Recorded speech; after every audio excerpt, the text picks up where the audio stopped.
This week in East Brunswick, we'll take a look at the Township's annual Flag Day ceremony held on the municipal grounds. Then we'll go to East Brunswick High School to see a carnival held to raise money for hunger relief.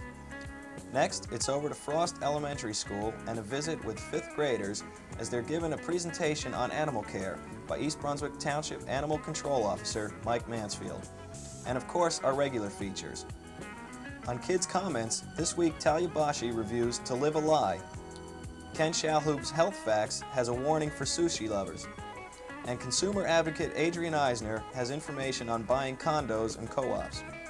But first, a look at next week's Channel 8 schedule. Monday at 10, you can make your own exercise video for women on Look Great, Feel Great with Lenore Kulik.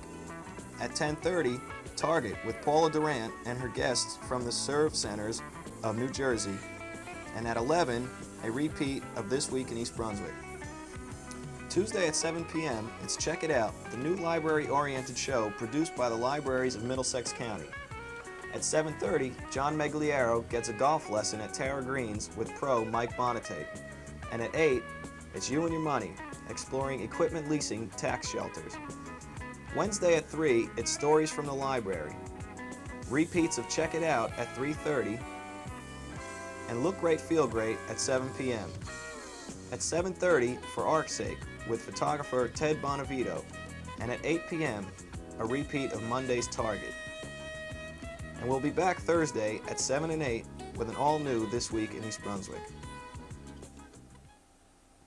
This past Saturday at the Municipal Building, the Township, in conjunction with Elks Lodge 2370, celebrated Flag Day. After the procession of flags, the audience was given a history of the flag by Stephen Terrible of the Elks. Although the American flag as a national banner was first raised on January 1st, 1776 in Somerville, Massachusetts, the first Flag Day observance did not take place until nearly a century later on June 14th, 1861 in Hartford, Connecticut. It continued to be observed on June 14th in scattered places throughout the nation until 1916, when President Woodrow Wilson issued a proclamation asking the nation to observe June 14th as Flag Day. But it was not until August 3rd, 1949, that Congress agreed to a joint resolution and President Harry S. Truman officially declared June 14th as Flag Day. Last Saturday at the East Brunswick High School, a balloon launch carnival was held to raise money for the Save the Children organization. Sponsored by the high school humanities classes, the students were able to raise $3,500 to aid the organization. While enjoying the beautiful Saturday afternoon, we managed to find co-organizer of the carnival and humanities teacher Lou Chalupa and asked how this all came about. Well, actually it started about 4 or 5 weeks ago. There was a film on television, a 2020 special, about hunger in Africa. And we had that videotaped, and I showed it to my humanities classes. And the kids saw it, and it was an incredibly powerful, moving documentary. And right after that, there was the making of We Are the World. And my students saw it, and they decided that if these kids in New York, a lot of them from inner city schools, could raise all that money for children who are a lot less well off than they were, that they wanted to do something. And so the idea just got, brainstormed around. They actually came up with this idea, and it turned out to be a balloon launch and a carnival. And where are the proceeds going to? The proceeds are going to Save the Children. That's the organization that they used in New York, where the kids took the monies, they got their own planes, got the food, and actually shipped it and got it delivered. It made it to the kids, and it made a difference. And what's going on today? Well, right now, this is the balloon launch. The balloons are going to be launched in a couple of minutes now. There are thousands of balloons here, and each one of them has a message, and it's really the East Brunswick Kids for Kids. And there's a carnival attached to all this. There's marriage booths and hot dogs and goldfish toss. And besides just all the carnival atmosphere, we've also got 6 bands playing from 11 o'clock this morning till 6. And do you plan to make this an annual event? Yes, we've actually invested in the building of these booths, so we have a place in East Brunswick to store them, and this will become an annual event. We'll find some organization that we feel is in need of our assistance, and we'll do this all the time. For everyone who missed Saturday's carnival, here's a quick look at what took place.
When he's not catching stray dogs and cats, or chasing raccoons out of chimneys, or removing squirrels from people's living rooms, East Brunswick Animal Control Officer Mike Mansfield manages to find time to visit elementary schools to talk to the kids about animals and animal care. Last week we caught up with him as he spoke to the 5th grade at Frost School. How do you do, children? I work for the East Brunswick Police Department, and I am a special police officer. And that allowed that I take care of all the stray dogs. In the old days, I was known as the dog catcher. But today, we do a lot of different things. That we don't just run around catching dogs, and the people who do it today aren't as rough with the animals as they used to be. A lot more people who work in my job do it because they love animals, not because they don't like animals. And today, we arrest people when they're cruel to animals. We go into houses on search warrants. I went into one house with a search warrant and removed an alligator, which was on the protected species list, so they legally couldn't own it. I've gone into homes and removed, recently I went into a house where the people left their dog and their cat and moved away. I had to go in the house and take the dog and cat out because they were starving to death. The people were taken to court and got fined $250 and weren't allowed to have their animals back. I do a lot more things than just ride around picking up the poor little puppies and kittens.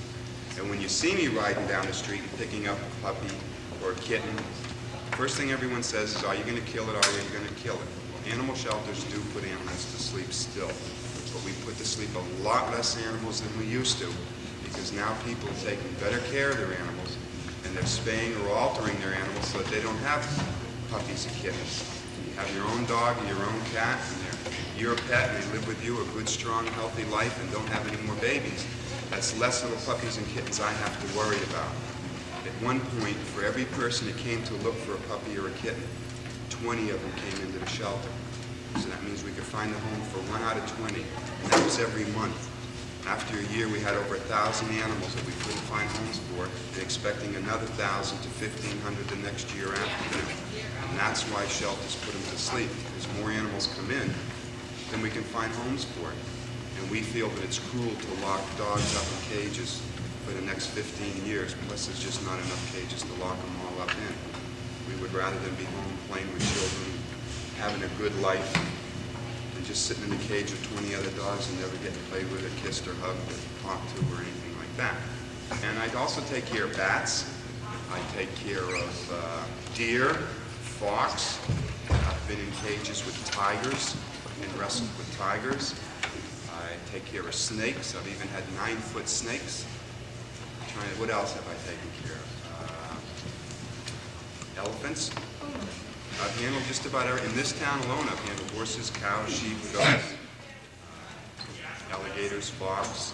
Always realize that when you take in a critter, you're going to have to take care of it for the rest of the life. You're not mom and dad. It's going to be your job.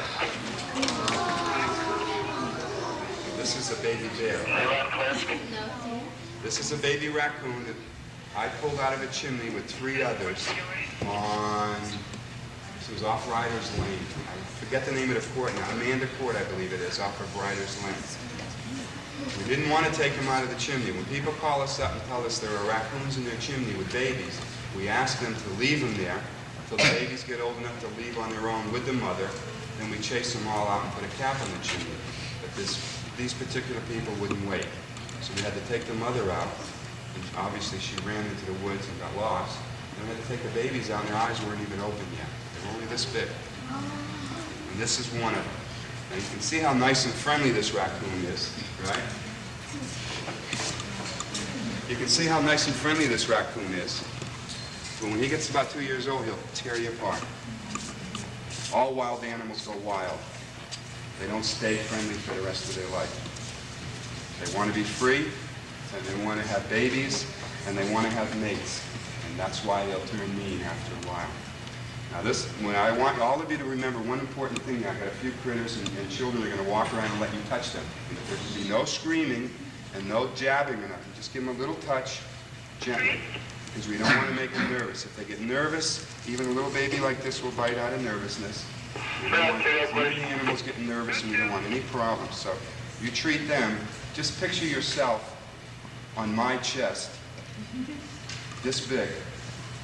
And all these big monsters are reaching for you. You get scared, right?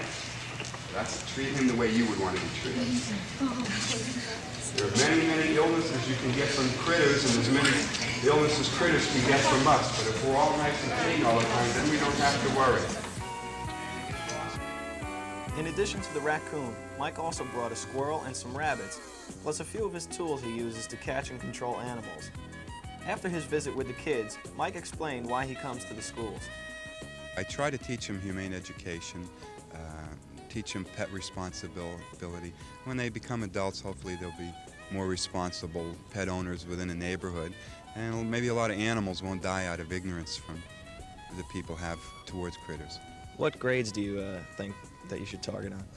The best target area is 4th, 5th, and 6th grades. They understand, you can explain more to them.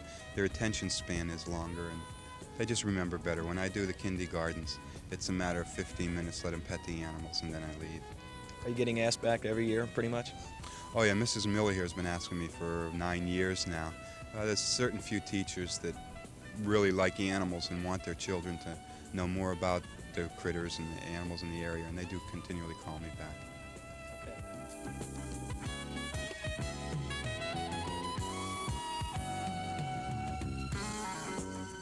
Different foods and dishes come in and out of popularity. I'm going to make one statement. Sushi lovers, beware. It seems that there are parasites that burrow into the fish flesh. Sometimes these parasites decide to attach to the inside of our stomachs. Doesn't sound too appealing. I've had sushi myself, and since I've read this article, I'm not so happy about eating it. I will say that although scientists at the Center for Disease Control in Atlanta know of only one U.S. case in which the parasites from the raw fish had to be removed, several cases of nausea and abdominal pain after consumption of the raw fish have been reported. And the CDC is on the lookout for more such sushi cases in our population. Again, as sushi gains in popularity, they feel that these cases may increase. So, sushi lovers, beware. See you next week.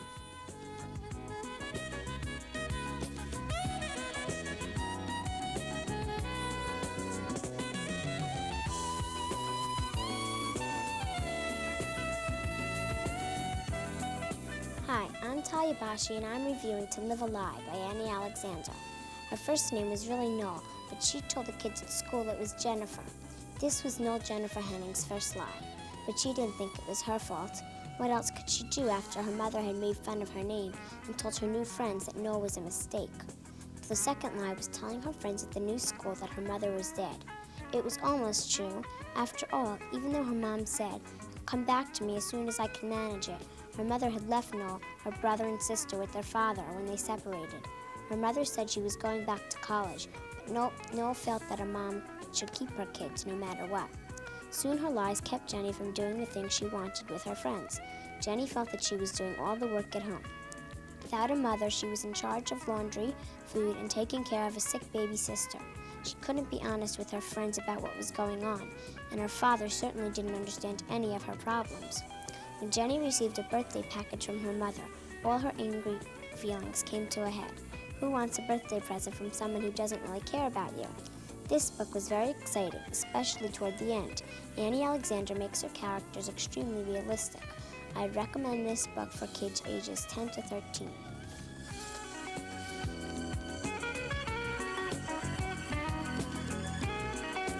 Hello, and welcome to Consumer Aware. I'm Adrienne Eisner of the East Brunswick Consumer Affairs Office. Buying a condominium or cooperative can be more problematic than buying a house if you don't ask the right questions. If you are considering such a purchase, either as a home or rental property, you should understand the differences between condominiums and co-ops. A condominium is an ownership agreement that involves a single unit in a multi-unit building or complex. The condo owner buys the living space inside the unit and shares ownership of the common areas in the building and on the property. The cooperative owner, on the other hand, buys a share of a corporation. The corporation, in turn, owns the property. A condo purchase is a real estate transaction, whereas in a co-op purchase, the buyer receives a stock certificate that entitles him to an apartment unit and a vote on corporation matters. A co-op owner receives a proprietary lease, giving him the right to occupy the apartment and use the co-op's common areas. A key difference involves financing. To buy a condo, a buyer arranges his own financing.